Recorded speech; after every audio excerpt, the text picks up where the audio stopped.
Alors on va parler aujourd'hui de Rachel Imenu, puisqu'il nous a rappelé que c'était l'Aïloula de Rachel Imenu. Vaut mieux, non? Que le srout de Rachel Bezrat Hashem. Pour tout l'âme Israël. Rachel, c'est la Géoula Shlema. Alors si on parle de Rachel, il faut parler de Léa. Pourquoi? Parce qu'il y a une différence entre Rachel Imenu et Léa Imenu. Quand on voit, hein, par rapport aux enfants qu'ils vont avoir, Léa, elle va donner naissance, on va dire, a priori, au top du Ham Israël. Léa, elle va donner naissance à Yehuda. Yehuda, c'est la royauté d'Israël. Les rois d'Israël, c'est Yehuda, David Amelech. Donc à la royauté. Elle va donner naissance à la Keuna, la prêtrise, Lévi. Lévi de Lévi va sortir qui? Amram, Moshe Rabbeinu, Aaron HaKohen. Donc elle va donner naissance à la royauté, à la Keuna, la prêtrise, Lévi'im. On voit que Léa, Behemet, elle, la part qu'elle a dans le Israël, a priori, c'est la partie qui est responsable du Ham Israël. C'est la partie qui est, comment exprimer ça, bourgeoise du Ham Israël. La royauté, la Keuna, Mamash, c'est le top top. Il y a plus top que ça, elle a donné naissance à ce qui est principal. Oui. Elle va donner naissance à Issachar. C'est quoi? C'est la Torah. Torah d'Israël. C'est, bon, à travers quand on dit Léa, c'est aussi à travers leurs servantes, d'accord, qui vont donner naissance à Yaakov. Donc c'est Issachar. Bon, c'est Mama, chez l'âme Israël, à Keuna, à la royauté, à la Torah. Elle a tout. Elle a tout pour elle, Léa. À côté de sa Rachel, elle va donner naissance à qui? À Yosef et à Binyamin. Elle n'a pas eu de part particulière. Alors ça, il y a Mashiach ben Yosef. Il a fait Meod. Entre guillemets, c'est ça. On voit qu'elle n'a pas donné naissance à la partie principale. Le Ikar du Ham Israël, qui est la royauté, qui est la prêtrise, qui est la Torah, les Lévim, les Kohanim. C'est Léa. Oui. Et après, à côté de ça, on a l'impression qu'elle n'a pas donné naissance à quelque chose de grand. Ou quelque chose de principal dans l'Ham Israël. Oui. Elle fait Meod. C'est toute la différence entre Rachel et Léa. Léa, elle, c'est Torah, c'est Keuna, c'est Malchut. Ça représente quoi? Léa, ça représente ce qu'on a parlé plusieurs fois, ouais. Le noyau du Ham Israël, le moteur du Ham Israël. Léa, si on peut le faire ainsi, c'est le juif qui se trouve au Beth Hamidrash. C'est le juif qu'a la Torah. C'est le juif qui a Torah Mitzvot, qui est né dans une maison de Torah, qui est né dans une maison avec une atmosphère de Torah, qui a baigné dedans depuis qu'il est petit. Ish Torah. Elle-même Léa, ça, on va pas dire son caractère, parce qu'on ne peut pas savoir c'est quoi le caractère de l'Imot, mais sa maout, l'essence de Léa, c'est exactement ça. Léa, c'est tzaddik du début à la fin. Tahor du début à la fin. L'enfant est né dans une maison de Torah religieuse, il va au Talmud Torah, il connaît la Torah depuis qu'il est petit, il a baigné dedans, il a bu au biberon la Torah, ça c'est Léa. D'accord? Rachel, à l'inverse. Rachel, à l'inverse de Léa. Rachel va donner naissance à Yosef et à Binyamin. Et on sait qu'Akadosh Baruch Hu, il va choisir de faire opposer le Beth Amikdash où? Sur la partie de Binyamin et sur la partie de Yehuda. Moitié, le Beth Amikdash est au milieu. Elle va donner naissance à Yosef. C'est qui Rachel? Léa, elle va être enterrée avec Yaakov Avinu ben Ma'at HaMachpelah. C'est pas Rachel. Lama. Si on comprend pourquoi, on va comprendre qui c'était Rachel. Normalement, c'était Rachel qui va être enterrée avec Yaakov. Pourquoi pas Rachel? On sait que Rachel, elle est nifteret. En donnant naissance, elle est morte, elle est décédée, en donnant naissance à Binyamin. Où? Au milieu du chemin. Quel chemin? Bethléem. Derech Bethléem. Où elle va être enterrée? Au milieu du chemin, sur la route. Et le Midrash dit pourquoi elle est enterrée sur la route? Il y a du hasard dans la vie? Il y a des choses qui sont comme ça au hasard? Non, tout est réfléchi par le Ribono Hashem, par le maître du monde. Tout est réfléchi par Hashem. La Maout de Rachel, l'essence de Rachel, il est inscrit ici.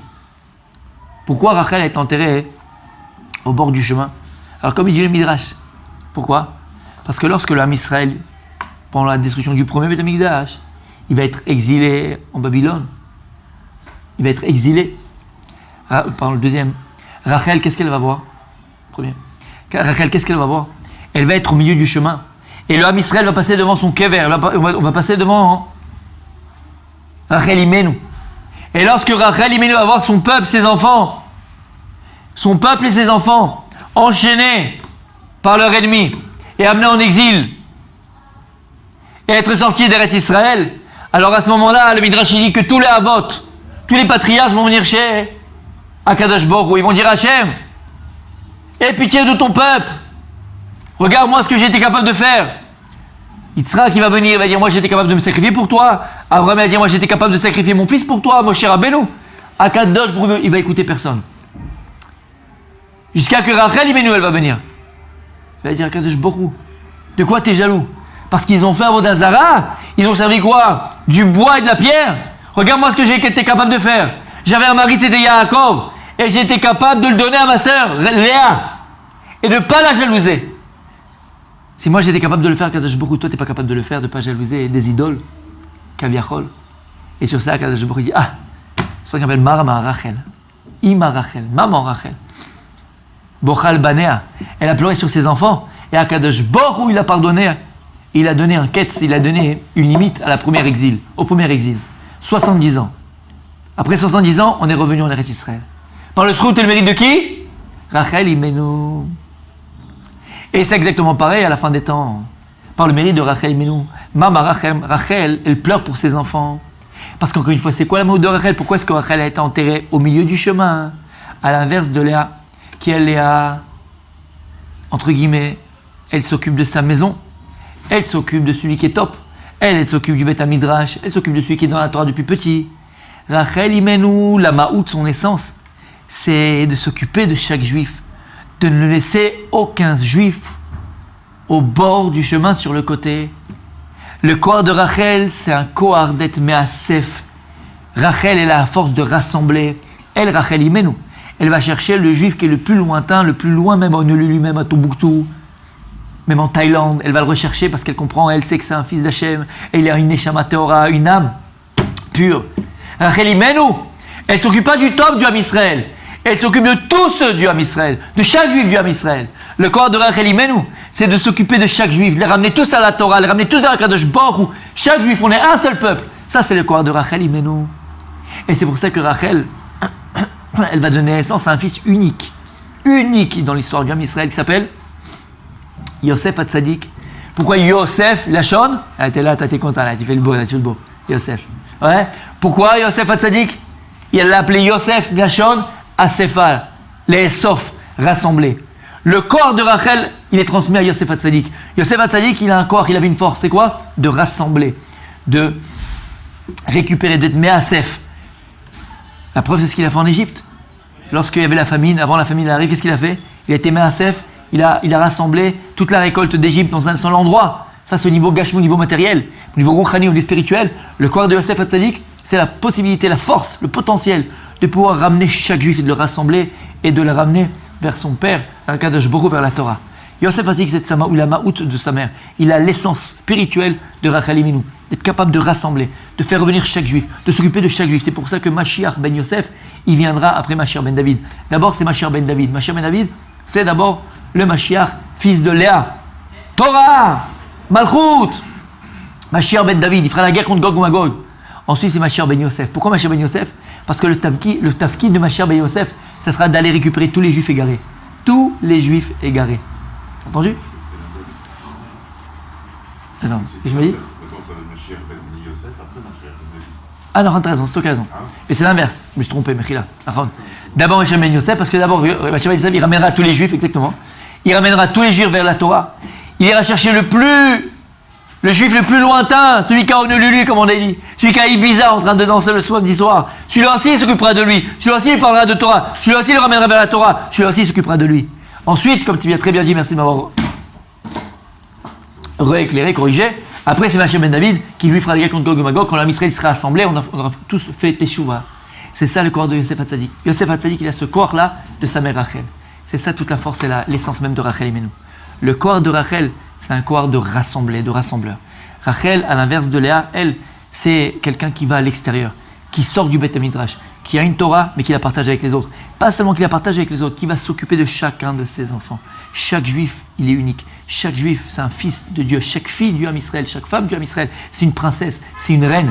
Et cette femme-là, cette juive-là, même si elle est loin, même si aujourd'hui elle ne comprend pas, même si aujourd'hui il y a encore un Cannes en bikini, cette fille-là, je vais aller la chercher, moi. Je vais aller la chercher, la ramener vers le Ribono Shel Olam. Je vais lui faire comprendre qu'elle est la fille d'Akadosh Baruch Hu, qu'elle est une princesse, que c'est une reine.